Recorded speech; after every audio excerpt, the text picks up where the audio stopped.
The Baileys have guided Chuck Schumer's political life, which is a little weird given they don't exist. Seriously, he invented them. Schumer first introduced the world to the Baileys in his 2007 book, Positively American, Winning Back the Middle-Class Majority, One Family at a Time. In it, he mentions the Baileys an astonishing 265 times in 264 pages. I love it when the left starts eating their own. Now, John Oliver, who is way further left than a guy like Chuck Schumer, you got to watch this clip. I mean, this is hilarious. Pay attention to this.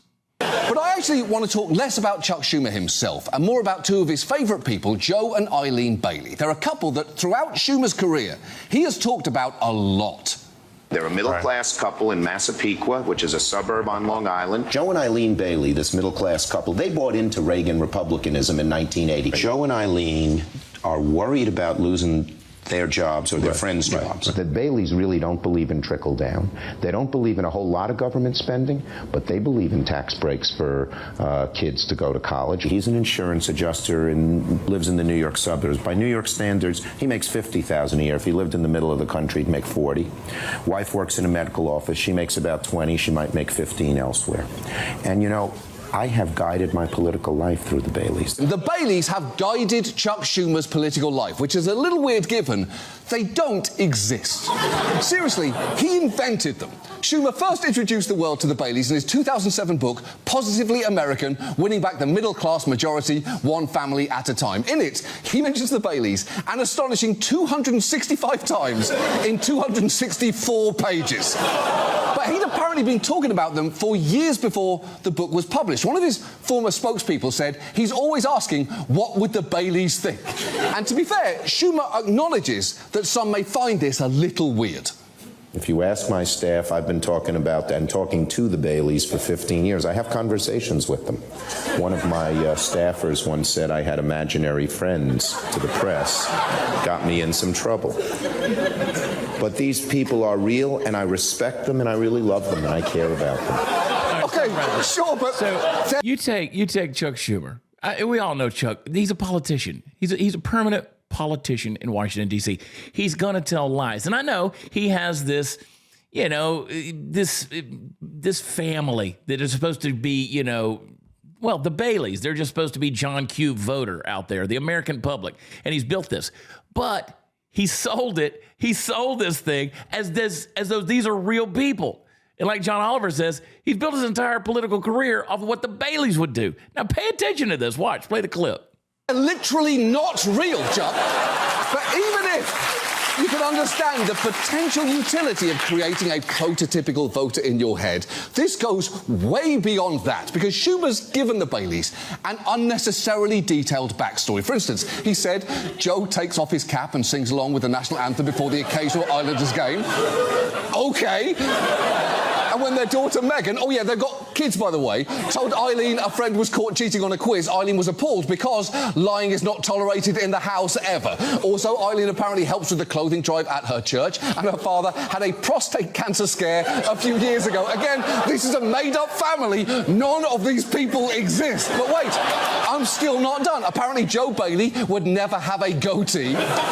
They watch Sex and the City and Desperate Housewives, though Joe pretends not to like either show. They think most baseball players probably take steroids, and if they were to ever go out to a Chinese restaurant, they would order Kung Pao chicken. That is a J.R.R. Tolkien level of gratuitous backstory, and I don't say that. Let me tell you something. As we all know, these guys, they don't write their own books. Chuck Schumer didn't sit down and write this book. He used a ghostwriter, which means a ghostwriter had to sit down with him and take notes off of what Chuck's stories were. So Chuck was literally telling his ghostwriter what to write about an imaginary family. I mean, this is some next level fiction. And this is what he built his political career off of. Play the clip. Lightly. But the Baileys do seem to have a lot of sway over Schumer's politics, as he's brought them up when discussing everything from the 2008 financial crisis to cybersecurity, which he framed as protecting the security the Baileys feel when they go online to buy birthday presents. And to hear Schumer tell it, the Baileys' views can be complicated.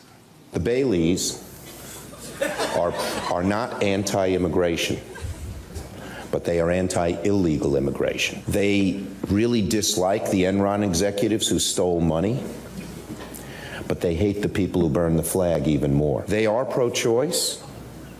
They understand that a fundamental decision like that should be made by the individual, but they're glad their church isn't. Really?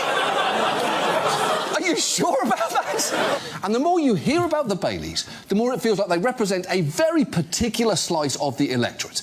Schumer said that they supported the civil rights and anti-Vietnam War movements because they understood that morality was on the side of the protesters. But starting in the late 60s, when those protesters cursed the returning veterans and Stokely Carmichael advocated armed resistance against the white ruling class, the Baileys were lost, which, fun fact, is both a misleading history of the civil rights movement and what people who never supported it tend to say. And yet Schumer will insist the Baileys' concerns are widespread and that they could just as easily have been the Ramirez's of Portchester, the Kims of Elk Grove, California, or the Saleems of Dearborn, Michigan. But crucially, for all he talks about how much he loves the Baileys, they don't seem to return that love, because in 2021, he explained how the Baileys had voted in the past few presidential elections. They voted for Clinton and then they voted for Bush. They're not a member of one party or another. They're independent. Did they vote for Donald Trump? Both of them did in 2016. Joe Bailey still did in 2020 with misgivings, but she didn't. Yeah.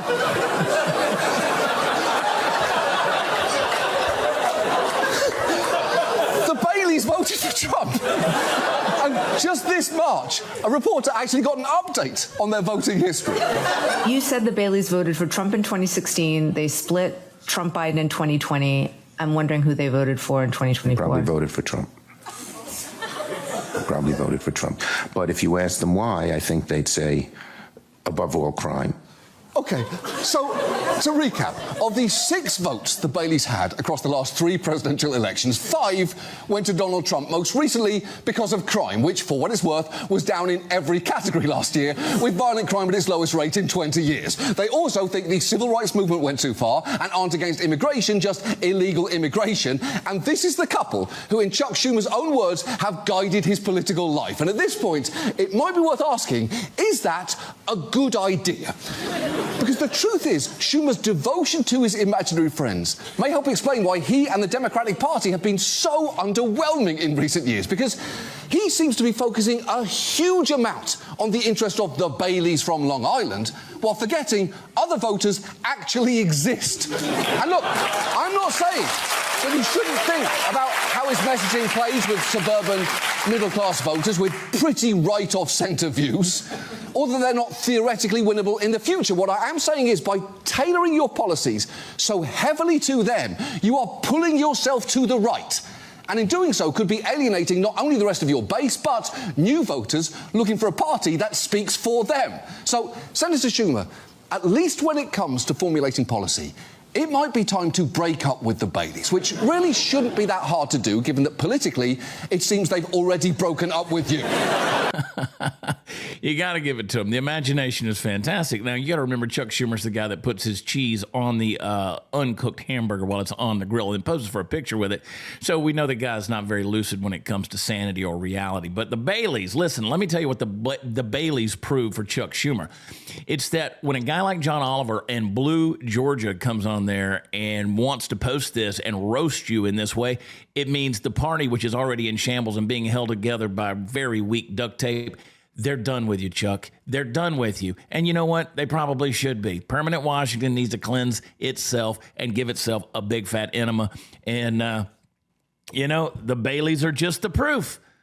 This is a guy who hasn't been playing with reality in the last 50 years. And he's built his entire political career around it.